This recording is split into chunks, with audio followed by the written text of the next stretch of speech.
नमस्कार. मी गौतमी गोदावरी, पुष्प 8. सूर्योदय होऊन बराच वेळ झाला तरी गौतम ध्यान मंदिरातून बाहेर आले नव्हते, म्हणून देवी स्वतः त्यांना पाहायला गेल्या होत्या. त्या हलकेच पर्णकुटीत डोकावल्या तर ओम शांती शांती शांती म्हणून ते संथपणे नेत्र उघडीतच होते. त्यांच्या मुखावर प्रसन्नता होती. ध्यानावस्थेतून बाहेर येताच समोर देवींना पाहून ते आश्चर्याने म्हणाले, अहिल्या तू? त्यावर देवी हसत म्हणाल्या, हां. म्हटलं, शंभू महादेवांच्या दर्शनाचा प्रसाद मिळालेली दृष्टी आपल्यावरच पडावी, तेवढाच महादेव दिसल्यासारखे होईल. त्यावर मृगाजीन उचलत गौतम म्हणाले, का तुला भाव समाधीत महादेव दर्शन देत नाहीत? देतात ना, पण तेव्हाही त्यांचे लक्ष माझ्याकडे नसून तुमच्याकडेच असते. देवींनी महादेवांची तक्रार आपल्या पतिराजांकडे नोंदवली. त्यावर खो खो हसत गौतम म्हणाले, अहिल्या, बाकी मला तुझं मात्र कौतुक वाटतं बरं. एवढा व्याप सांभाळून असा खेळकरपणा कसा साधतेस ग तू? त्याचेही उत्तर आहे माझ्याकडे, पण आपण चलावं आता. देवी लोपामुद्रांनी आपल्याविषयी विचारले म्हणून मी आले होते, असे म्हणत उभयता पर्णकुटी बाहेर आले. तोच देवी लोपामुद्रा समोरून येतच होत्या. नुकत्याच ध्यानधारणेतून बाहेर आलेल्या देवी प्रसन्न दिसत होत्या. समोरासमोर येताच तिघांनीही परस्पराभिवादन केले आणि गौतमांनी विचारले, देवी, महर्षी कुठे आहेत? त्यावर हसतच देवींनी ब्रह्मगिरीकडे अंगुली निर्देश केला. तेव्हा गौतम आश्चर्याने म्हणाले, देवी, ते एकटे कसे गेले? आम्ही दोघे जाणार होतो ना. तेवढा धीर हवा ना, ते तर ब्रह्ममुहूर्तावरच गेले. देवी लोपामुद्रा अगदी सहज म्हणाल्या आणि आणि आणि धावतच गौतम ब्रह्मगिरीकडे निघाले. देवी लोपामुद्रांनी आश्चर्यमिश्रित भावाने अहिल्या देवींकडे पाहिले आणि चेहऱ्यावरील काळजी लपवीत देवींनी लोपामुद्रांचा हात हाती घेत पर्णकुटीकडे चलण्याची खूण केली आणि म्हणाल्या, चला आपण बसून बोलू.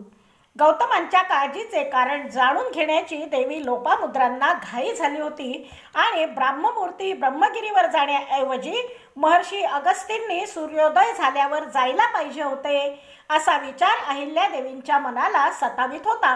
त्या दोघी पर्णकुटीत येऊन बसल्या.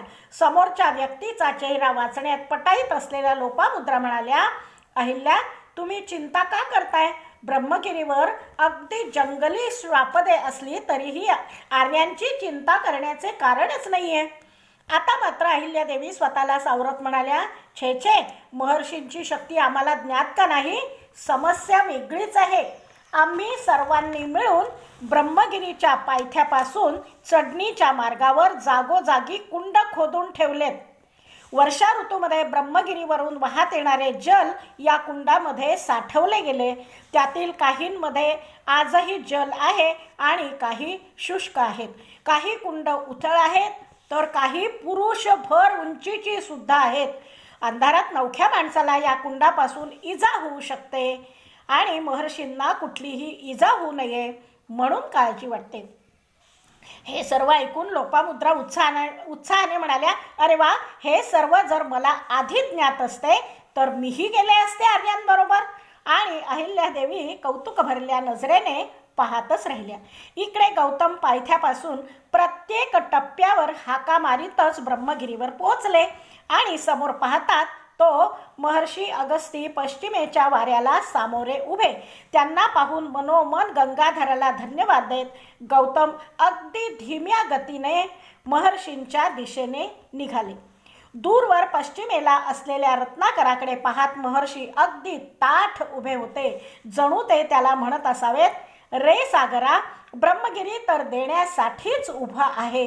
वर्षानुवर्ष इंद्रवरुणाकडून स्वतःच्या कर्तृत्वाने मिळवलेले धन तो तुला अर्पण करीत होता, कारण हे धन सांभाळणारी लेकरं त्याच्या कुशीत जन्मास येत नव्हती. लेकरं चांगली होती, निष्पाप निरागस होती, पण कुठे कुठे कमी पडत होती. मग काय, हिमालयाने या शापित शिवाला ब्रह्मगिरीला 2च लेकरं दिली, गौतम आणि अहिल्या.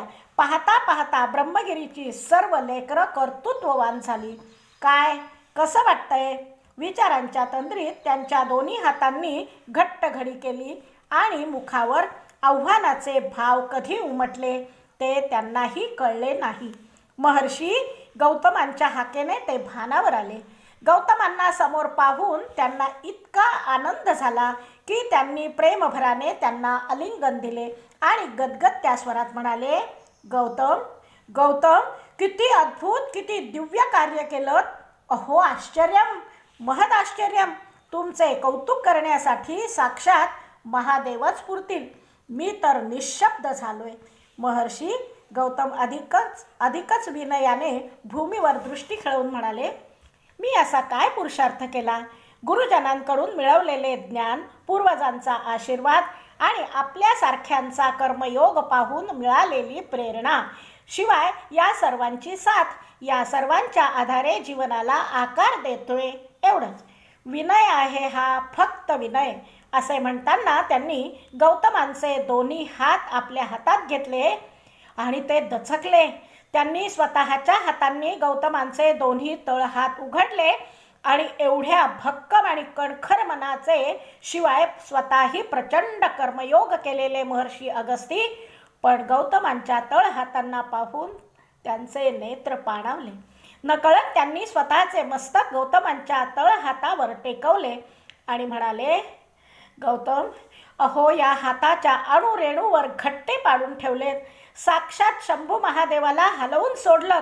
या कर्मयोगाची दखल शंभू महादेव अवश्य घेतील. आणि त्यांनी गौतमांना पुन्हा गाढ आलिंगन दिले. भावविभोर झालेले महर्षी अगस्ती आता एका ओळीत उभ्या असलेल्या औदुंबर आणि अश्वत्थ वृक्षांकडे निघाले. पाठोपाठ गौतमही निघाले. नुकतीच पालवी फुटलेल्या औदुंबर वृक्षाच्या पानांवरून त्यांनी मायेने हात फिरवला आणि गौतमांकडे वळून म्हणाले, गौतम, या वृक्षांना फुटलेली ही पालवी हा काही फक्त वसंत ऋतूचा प्रताप नव्हे, तर या ब्रह्मगिरीने या वृक्षांच्या मुळांना दिलेल्या आधाराचा परिणाम आहे. त्यावर उत्साहाने गौतम म्हणाले, खरं आहे ऋषीवर, हीच तर या ब्रह्मगिरीची किमया आहे. आता हेच पाहना, याची तृष्णा भागवण्यासाठी आम्ही कुंड खोदतो, तर हा आमच्या पहारी बोथट करतो, आमच्या हातांना घट्टे पाडतो आणि या वृक्षांच्या मुळी याच्या गर्भात जागा मागतात, तर हा खुशाल त्यांना आश्रय देतो. खरं सांगू महर्षी, हा कणखर दगडाचा वाटणारा ब्रह्मगिरी मनाचा भावार्द्र आहे, मायाळू आहे. आणि हे सर्व सांगताना गौतम डोळ्यात पंचप्राण आणून भूमीकडे पाहत होते आणि महर्षी अगस्ती या कर्मयोग्यामध्ये साक्षात ब्रह्मा, विष्णू, महेशाला पाहत होते. ताशाचा आवाज येऊ लागला म्हणून दोघांनीही इकडे तिकडे पाहिले. तोच समोरून ताशेवाला नवरदेव, नवरी आणि मागे 15-20 मुले अशी वरात येत होती. हे सर्वजण ब्रह्मगिरीवर कसे? महर्षींनी विचारले. ही तर सर्व पावसाची माईत जाणे. कालचा पावसाचा विवाह विधी मी सांगेन तसाच पार पडला, पण आज वर वधू माईच्या ताब्यात आहेत, तेव्हा त्या म्हणतील त्याप्रमाणेच कार्य सुरू राहतील. आणि दोघेही कौतुकाने वरातीकडे पाहू लागले. वाजत गाजत वरात त्यांच्याच समोर आली. ताशेवाला बाजूला झाला आणि पावशा व चंदा गौतमांना नमस्कार करायला पुढे वाकले. अरे, आम्हाला नमस्कार करण्यासाठी तुम्ही एवढा डोंगर चढून वर आलात? गौतमांनी आश्चर्याने विचारले. हा, माईनं सांगितलं, सगळ्या मोठ्या माणसांच्या पाया पडून या. पावसाने माईच्या तोंडून निघालेला शब्द म्हणून दाखवला. अरे, पण आम्ही पायथ्याला आलो असतोच ना, गौतम म्हणाले. नाही बा, सगळ्यात पहिले तुमच्याच पाया पडायचे होते. असं म्हणून चंदाने पुन्हा एकदा दोघांनाही नमस्कार करून अष्टपुत्र सौभाग्यवती भव असा आशीर्वाद मिळवला. पुन्हा ताशेवाल्याने वरातीचा ताबा घेतला. संपूर्ण वरातीने त्या अश्वत्थ औदुंबर वृक्षांना प्रदक्षिणा घातली. सर्व वृक्षांना वाकून नमस्कार केले गेले आणि वरात आल्या मार्गाने मार्गस्थ झाली. हा मंगल सोहळा पाहून महर्षी अगस्ती मनोमन सुखावले. गौतमांच्या खांद्यावर हात ठेवत म्हणाले, वा गौतम, विचारपूर्वक एक एक संस्कार देत आहात.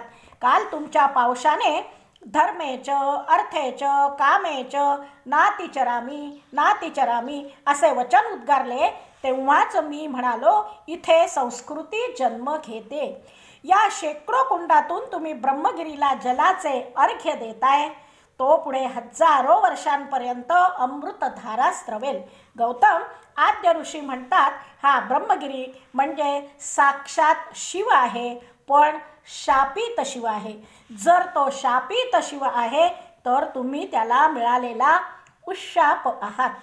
या स्तुतीने किंवा कौतुकाने गौतम अक्षरशः संकोचून गेले होते, पण महर्षी भरभरून बोलतच राहिले.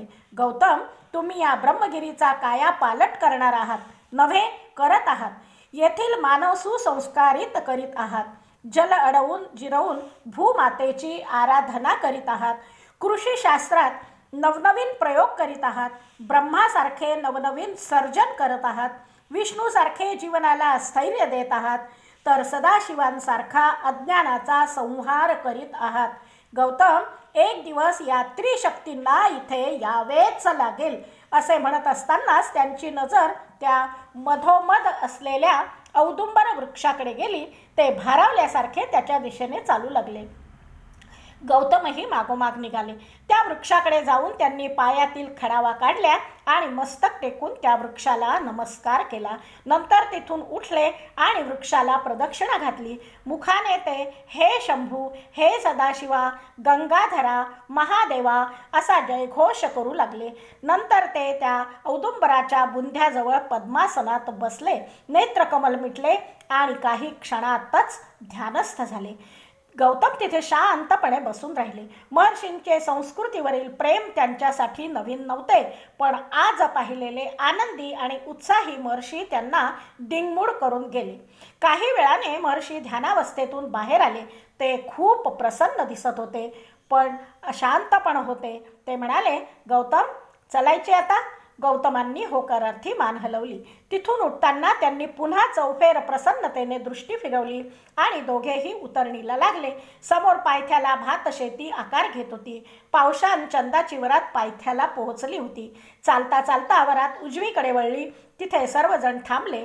पावशाने आणि चंदाने भूमीवर गुडघे टेकून नमस्कार केला. तेथील माती कपाळाला लावली. तिथे कोणते दैवत आहे गौतम?